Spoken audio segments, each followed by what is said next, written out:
Hey, this is Jamey with Stonemaier Games, and today I'm going to talk about my favorite mechanism in the game, Okey Dokey. Very lighthearted theme, very lighthearted name, but this is actually a really nice, puzzly, cooperative game for 1 to 5 players. I played it the other day twice, back to back, with either 4 or 5 players. I was trying to remember what player count it was, either 4 or 5, and we had a really good time with it. This is a game in the spirit of The Mind and Groundhog Day, where you are cooperatively trying to play cards from hand in ascending order, with the twist being in Okey Dokey that you are trying to, you have 5 different rows of colors here. You can see that right there. And so like once you start a row in a specific color, you can only play that color in the corresponding row. That's kind of the twist.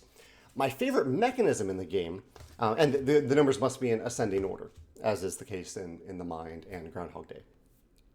The really nice twist here is really, really clever because there are these reset cards in the game, double-sided. They're 0 cards.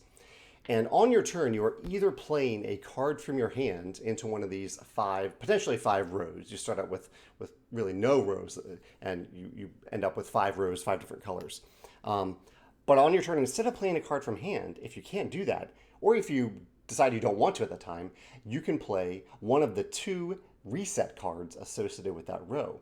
And if you're looking at the number, I talked about ascending numbers, 0 is really good for that because you've put a 0 in that row, and that means you can start over. So if you've played in a certain row, or players have played a 1 and a 3 in a certain row, you have to go all the way to 8. There are cards 1 through 8 in the deck.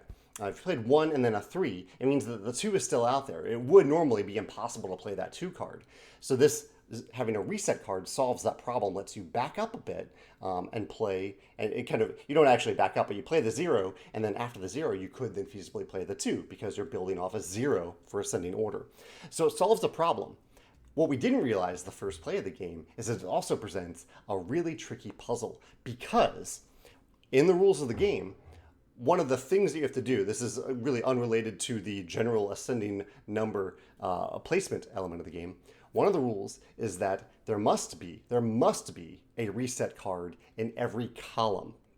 This is the only column-related rule in the game. Most of the rules are related to playing cards and rules, but there must be a 0 card in every column, including the first column of the game, the very first column, where you really could play any number. You must have a reset card in that row. So this really, really changes the puzzle of the game. There are times where you don't want to play a reset card because you have a 1 or a very low number to play in that first column, or later in the columns where you have a certain high number that you really want to play, but instead you really need a reset card. Per the rules of the game, it's completely an artificial construct, but it makes the game really, really puzzly to have this rule.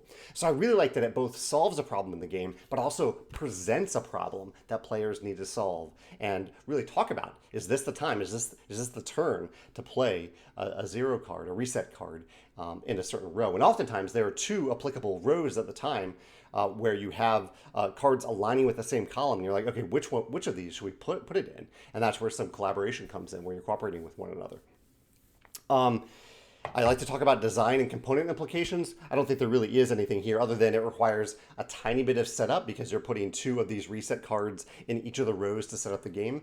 And it actually, during the play, it can look a little off because it looks like you already have cards in that row, but really they're kind of before the row. They're not in the row of cards yet. You've not actually played the 2 0 cards per row.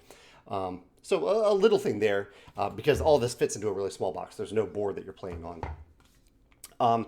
And how do I see this used elsewhere? This is a very specific style of game, a puzzly cooperative game with numbers, ascending numbers, but there's a whole genre of games that do this. The whole reset mechanism, almost mandatory reset mechanism, I think is interesting and probably could make its way into other cooperative games where you have a game that maybe a little bit too easy, is too easy at a certain point.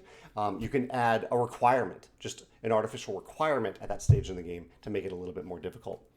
Overall, I thought that was a really clever addition to Okey Dokey, both as a solution and a problem to solve in the puzzle, and I really enjoyed it. I really enjoyed the game for that reason.